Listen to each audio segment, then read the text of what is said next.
ایک بات اپنی زندگی میں طے کر لیں، اللہ کے محبوب علیہ الصلوۃ والسلام سوائے رب کے کسی کے پابند نہیں۔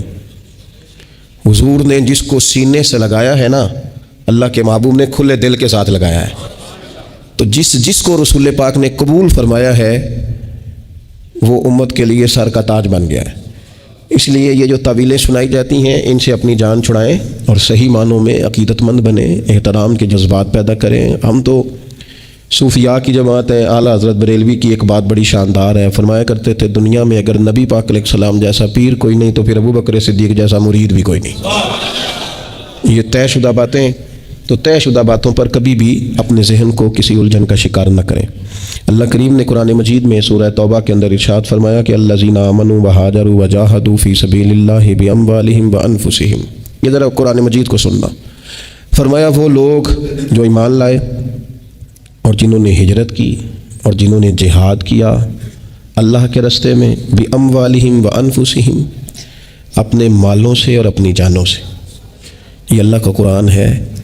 فرمایا اعظم درجۃ عند اللہ، اللہ کی بارگاہ میں ان کے بڑے درجے ہیں، اللہ کی بارگاہ میں ان کے بڑے مقامات ہیں۔ کن کے؟ جو ایمان لائے، جنہوں نے ہجرت کی، جنہوں نے مال اور جان سے جہاد کیا، ان کے اللہ کی بارگاہ میں بڑے، یہ اللہ صحابہ کی عظمتیں بیان فرما رہا ہے، ان کے رب کی بارگاہ میں بڑے مقام ہیں۔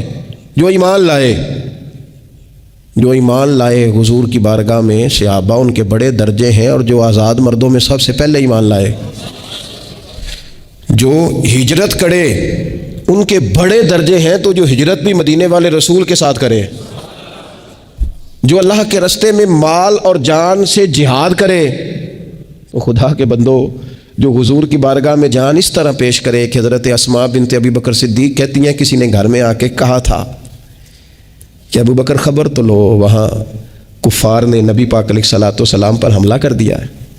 تو کہتے ہیں جناب صدیق اکبر دوڑے گئے، قریب آنے نہیں دیا انہوں نے کسی کو حضور کے۔ نبی پاک کے حصے کی ساری مار کھائی، جان سے جہاد کیا، اور اس طرح مار کھائی، اس طرح مار کھائی کہ جناب اسماء بنت ابی بکر فرماتی ہیں جب میرے والد گھر آئے تھے نا تو ان کے سر پر اتنے گہرے اور زخم لگائے گئے تھے، اتنا زیادہ مارا گیا تھا کہ ہم ان کے بالوں پر ہاتھ رکھتے تھے تو بال ہمارے ہاتھ میں آ جاتے تھے۔ اللہ فرماتا ہے جس نے جان اور مال سے جہاد کیا، تو جس نے اپنا مال اس طرح دیا کہ سارا ہی دے دیا اور ٹاٹ کا لباس پہن لیا، رب فرماتا ہے اعظم درجۃ عند اللہ، ان لوگوں کے بڑے درجے ہیں اللہ کی بارگاہ میں۔ اور فرمایا واولئک ھم الفائزون، یہ لوگ کامیاب ہونے والے لوگ ہیں، ان کے بڑے مقامات ہیں، ان کے بڑے درجات ہیں۔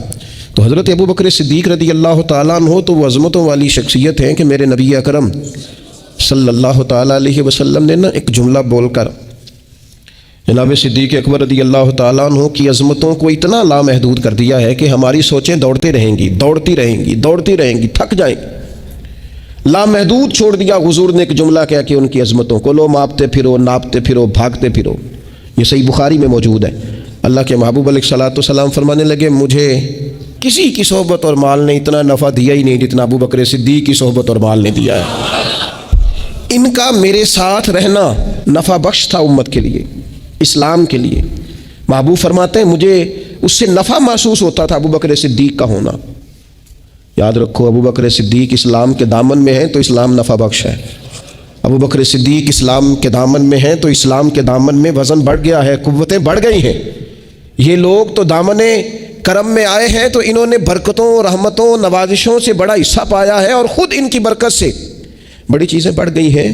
ان کی ایک ایک بات، ان کا ایک ایک قول، ان کا ایک ایک فرمان ہمارے لیے بڑی باعث خیر و برکت ہے۔ ان شخصیات سے ہمیں فیض لینا ہے، ہمیں برکات حاصل کرنی ہے۔ ہمارے ہاں یہ مسئلہ بن گیا ہے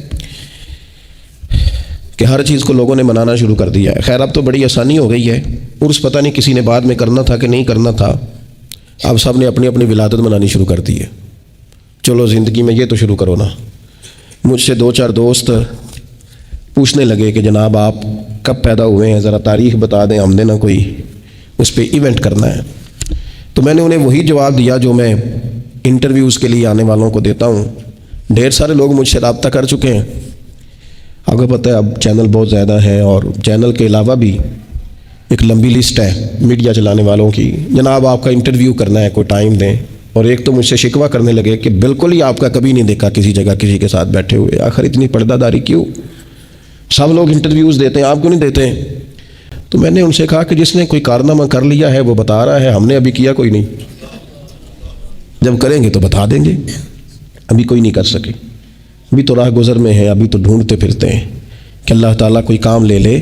اگر کوئی کام رب کریم نے لے لیا تو پھر چلو انٹرویو بھی ہو جائے گا، لیکن کام کوئی بھی نہ ہو، نیری باتیں ہوں، تو اس کا مطلب کوئی نہیں ہوتا۔ حضرت ابوبکر صدیق رضی اللہ تعالیٰ عنہ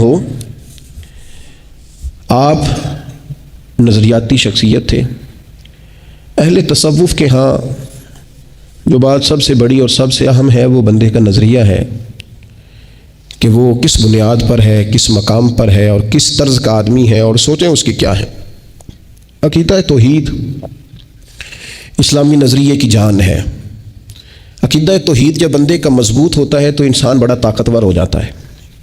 صحیح بخاری میں موجود ہے کہ نبی اکرم صلی اللہ تعالیٰ علیہ وآلہ وسلم کے جب وصال ظاہری کے بعد کا وقت آیا تو وہ وقت صحابہ بڑا سخت تھا، اور اس صدمے کی کیفیت اس طرح کی تھی کہ سمجھدار، زیرک اور بہادر آدمی ہے سیدنا فاروق اعظم رضی اللہ تعالیٰ عنہ، لیکن ہاتھ میں تلوار لے کر کھڑے ہو گئے حضرت عمر۔ محدثین نے لکھا ہے کہ حضرت عمر فرماتے تھے حضور کے وصال کے بعد کہ اگر کسی نے کہا کہ نبی پاک علیہ السلام کا وصال ہو گیا تو میں گردن اڑا دوں گا۔ پریشان تھے، اور صحابہ کی کیفیت بڑی عجیب تھی۔ اچانک حضرت صدیق اکبر آئے۔ حضرت صدیق اکبر بھی ہیں اور حضور کے سب سے بڑے عاشق بھی ہیں، لیکن آتے ہی پہلے نبی پاک علیہ السلام کے حجرہ نور میں داخل ہوئے، حضور کے مقدس پیشانی پر بوسہ دیا۔ آنسو تھے کہ بے اختیار ہی نکل گئے۔ جنہاں دے دل بر جانی وچھڑن کون روے پھر تھوڑا۔ تھوڑی ہی دیر کے بعد اپنے آپ کو سنبھالا۔ ہمارے ہاں نا بعض لوگ دعوی محبت کرتے ہیں، مشن کے ساتھ ہی نہیں بنتے۔ کہتے ہیں جی ہم بھی خادم ہیں، ہمارا بھی آپ سے تعلق ہے، لیکن کسی مشن میں اگر آپ ساتھ کہیں تو وہ لوگوں کے لیے مشکل ہو جاتا ہے۔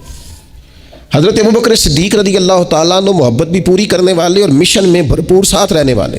حضرت ابوبکر صدیق حضور علیہ الصلاۃ کی بارگاہ میں حاضری دے کے باہر نکلے اور حضرت عمر فاروق رضی اللہ تعالیٰ عنہ کی کیفیت کو دیکھا، اور صحابہ کرام علیہم رضوان کے مچلتے اور بے چین جذبات کو دیکھا، تو جناب ابوبکر صدیق نے سب کو بیٹھنے کا کہا۔ حضرت عمر ذرا شدت والے تھے جذبات کے تعلق سے، کہا بیٹھ جائیے، وہ نہ بیٹھے۔ تو حضرت سیدنا صدیق اکبر نے پھر فرمایا، میں نے کہا بیٹھ جائیے۔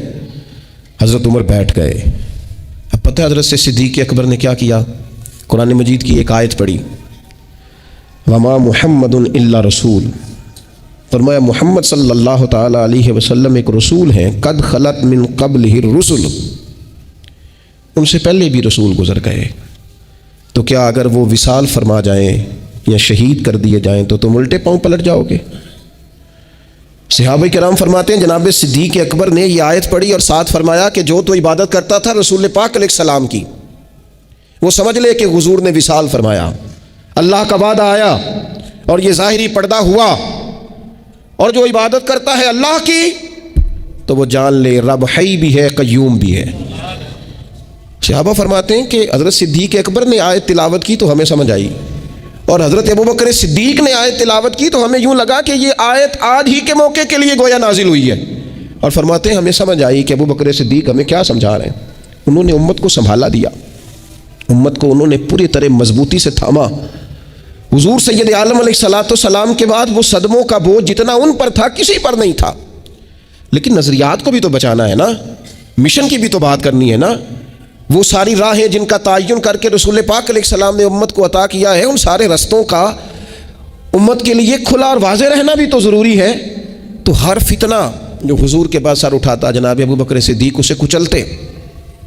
یہ جو لوگ حضرت عمر فاروق رضی اللہ تعالیٰ عنہ کی باتیں سناتے ہیں نا، بہت زیادہ ہم بھی سناتے ہیں اور سنانی بھی چاہیے، لیکن حضرت عمر فاروق رضی اللہ تعالیٰ عنہ نے یہ جو بھرپور حکومت کی ہے نا، اس کی بنیاد بھی جناب صدیق اکبر ہے۔ حضرت صدیق اکبر رضی اللہ تعالیٰ عنہ نے تمام فتنوں کا سر کچل کر، اٹھنے والی ہر اس بری ہوا کو دبا کر، حالات کو مضبوط کر کے پھر حکومت حضرت عمر فاروق کو دی ہے۔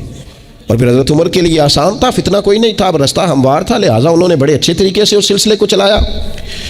تو سب سے پہلے تو اس بات کو سمجھ لیں کہ جناب ابو بکر صدیق نظریات کی، ہمارے یہاں کچھ لوگ ایسے ہوتے ہیں جو پیر صاحب کے مرید ضرور ہوتے ہیں لیکن وہ کسی دکھ سکھ میں، کسی خدمت میں، کسی مشن میں، کسی ڈیوٹی میں شامل نہیں ہوتے.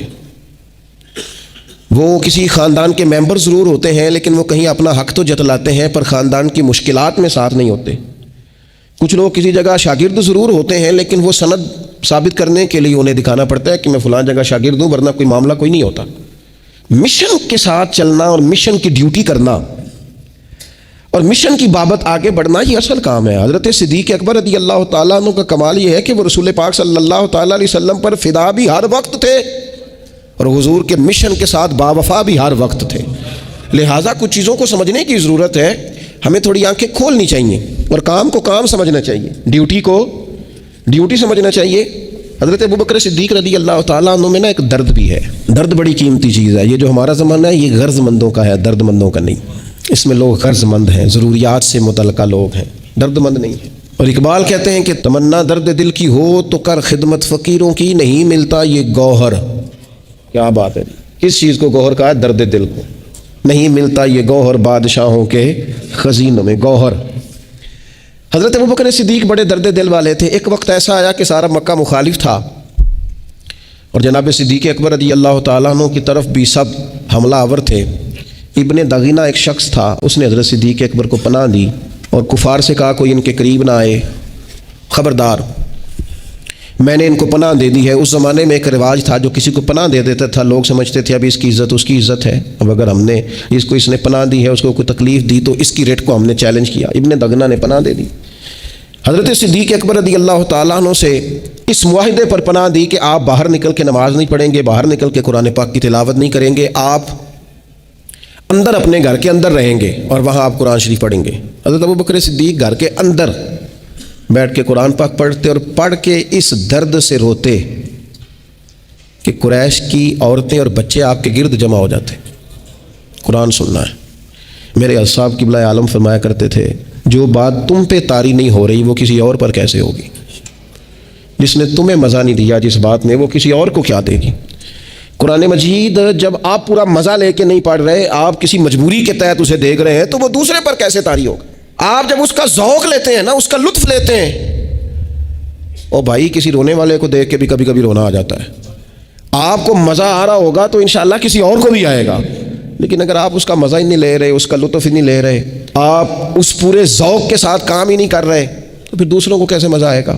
حضرت صدیق اکبر درد سے روتے تو وہ قریش سارے اکٹھے ہو کے نا کفار ابن دغینہ کے پاس آ گئے. آ کے کہنے لگے کہ وہ تو ہماری تو ساری عورتیں اور بچے ابوبکر صدیق کے گرد کھڑے رہتے ہیں. وہ ڈر گئے کہ کہیں یہ مسلمان ہی نہ ہو جائے، کیونکہ پڑھتے تھے اور روتے تھے. انہوں نے کہا کہ ابوبکر کو منع کریں. بعض روایتوں میں تو یوں بھی آیا کہ ان سے کہیں کہ پڑھ لیا کرے قرآن پاک، پر پڑھ کے رویا نہ کرے. وہ جو درد ہے نا، وہ جو سوز ہے نا، وہ جو ان کے اندر کی کیفیت ہے نا، وہ لوگوں کو اپنی طرف کھینچتی ہے.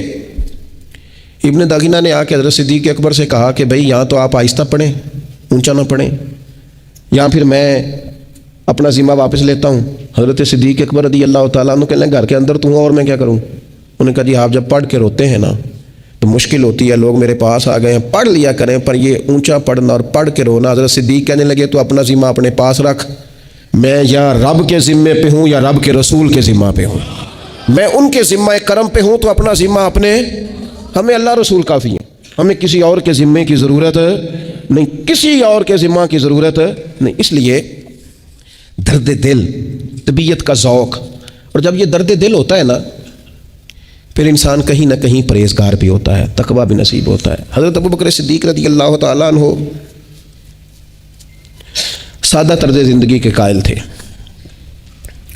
میرے دور کا مسئلہ ضروریات نہیں ہے، میرے دور کا مسئلہ خواہشات ہے.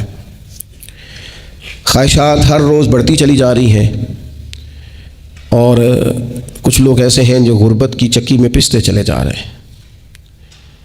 کچھ اس لیے رات بھر نہیں سوتے کہ میں نیا ڈیزائن دیکھ کے آیا ہوں، کہیں ایسا نہ ہو کہ صبح میرے جانے سے پہلے پہلے کوئی اور نہ لے جائے. اور کئی اس لیے رات بھر نہیں سو پاتے کہ صبح اگر بچے فیس کا مطالبہ کریں گے تو میں نے کہاں سے دینی. دنیا نے نا غلبہ کر لیا ہے. مال کمانا برا نہیں ہے، جتنا رزق حلال آپ کما سکتے ہیں کمائیں، لیکن اس سے دل لگا لینا، اس کی زیب و زینت میں الجھ جانا، ڈیزائنوں کے چکر میں پڑ جانا، نئی سے نئی برانڈ خریدنے کا موڈ بنا لینا، اپنے مزاج کی سادگی اور اپنے رویے کے حسن کو گوا بیٹھنا، شریعت اس کو پسند نہیں کرتی۔ حضرت صدیق اکبر رضی اللہ تعالیٰ عنہ نے نا پانی مانگا، مستدرک میں موجود ہے، تو ان کو پانی بھی دیا گیا اور شہد بھی دیا گیا، تو جیسے حضرت صدیق اکبر کے قریب گیا رونے لگے، اور اس درد سے روئے کہ جو قریب بیٹھے تھے وہ بھی سارے رو پڑے۔ حضرت صدیق اکبر رضی اللہ تعالیٰ عنہ کے درد نے درد بانٹا، تمنا درد دل کی ہو تو کر خدمت فقیروں کی۔ اس درد سے روئے کہ وہ سب بھی روئے۔ آپ تو تھوڑی دیر کے بعد خاموش ہو گئے، لیکن لوگ روتے ہی رہے، اور جب کچھ سنبھلے تو لوگوں نے پوچھا حضور کیا ہوا؟ امیر المومنین ہیں سیدنا صدیق اکبر، فرمانے لگے میں ایک دفعہ نبی پاک علیہ السلام کی بارگاہ میں حاضر تھا، تو حضور کسی چیز کو کہہ رہے تھے دور ہٹ جا، مجھ سے دور ہٹ جا، مجھ سے دور ہٹ جا، میں سمجھ نہ پایا۔ میں نے عرض کی یا رسول اللہ صلی اللہ تعالیٰ علیہ وسلم یہاں تو کچھ بھی نہیں ہے، آپ کس چیز کو دور ہٹا رہے ہیں؟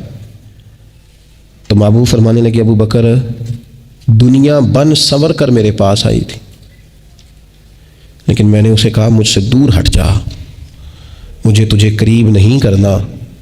حضور فرمانے لگے ابو بکر دنیا جاتے ہوئے مجھے کہہ گئی ہے یا رسول اللہ صلی اللہ تعالیٰ علیہ وسلم آپ نے تو مجھے دور ہٹا دیا، پر آپ کے بعد والے مجھ سے بچ نہیں سکیں گے۔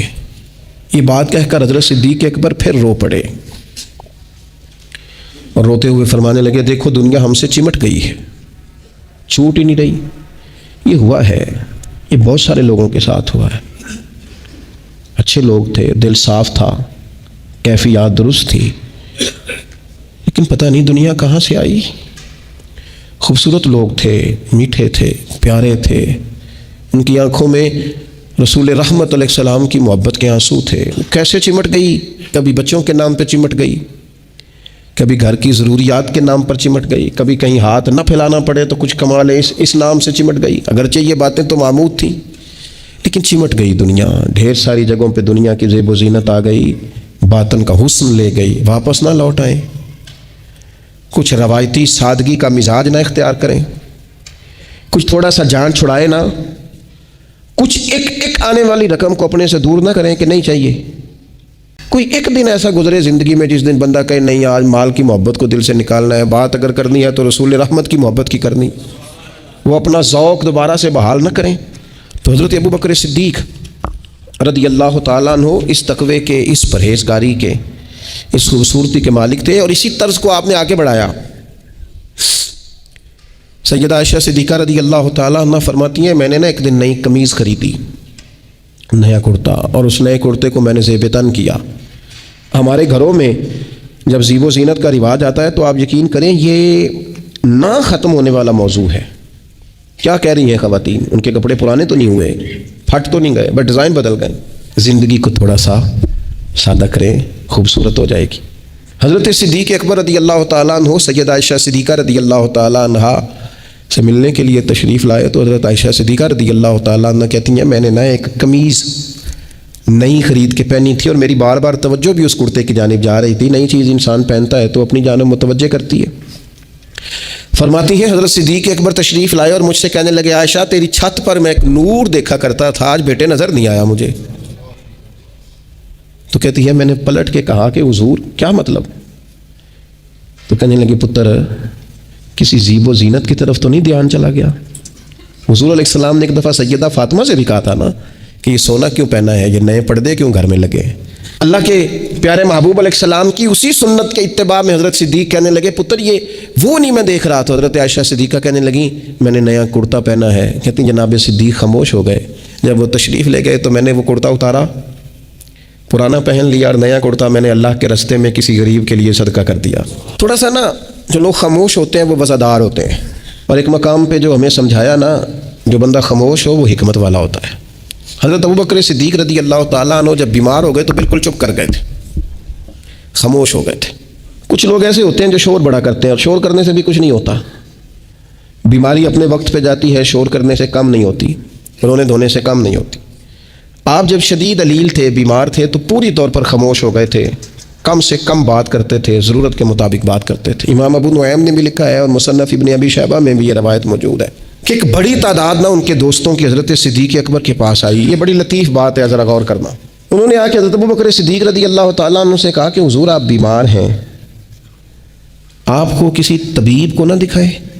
حضرت صدیق چپ کر گئے, ایک ایک بندے کا چہرہ دیکھا, پھر نظر جھکا لی, چپ کر گئے. نے کہا حضور آپ کو کسی طبیب کو نہ دکھائیں؟ تو ہلکے جملوں میں, تھوڑے لہجے میں, پست آواز میں آنکھیں اٹھائیں, پھر جھکا کے فرمانے لگے طبیب نے مجھے دیکھ لیا ہے.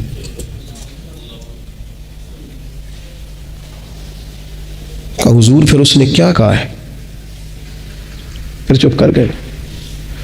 تھوڑی دیر خاموشی کے بعد کہنے لگے اس نے کہا ہے فعال لما یرید, اس نے کہا ہے میں جو چاہتا ہوں وہ کرتا ہوں. فعال لما یرید, اس نے کہا جو میرا ارادہ بن جائے وہ میں کرتا ہوں. اگر اس کا ارادہ بن گیا ہے تو پھر ٹھیک ہے. اے سدا سجنا والوں اسی نال خوشی ٹر چلے, اج ساڈا ملاپ جے ہونا تے ساڈی قسمت بلے بلے. طبیب نے دیکھ لیا ہے اور اس نے کہا ہے میں جو چاہتا ہوں سو کرتا ہوں. کئی دفعہ طبیب دیکھ لیتا ہے اور ہمیں پتہ ہی نہیں ہوتا, طبیب کا ارادہ ہو جاتا ہے اور ہمیں خبر نہیں ہوتی.